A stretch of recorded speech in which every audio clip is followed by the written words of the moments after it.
water in the oceans has stayed roughly the same ever since they were formed about 4 billion years ago.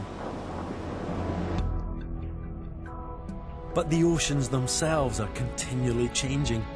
As the continents move over millions of years, new oceans open up, whilst others vanish. It's hard for us to grasp because it happens over such an immense timescale. Yet today in East Africa, we can actually see the beginnings of a new ocean. This long, deep fissure in an area of Ethiopia called the Afar Depression is where the planet's next ocean will form. It appeared in 2005, when the land was suddenly ripped open by a massive earthquake.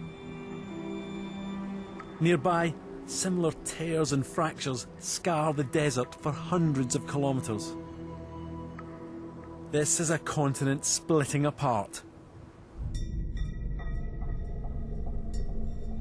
It may take a few million years, but eventually these cracks will spread, and 3 giant slabs of the Earth's crust will start to separate.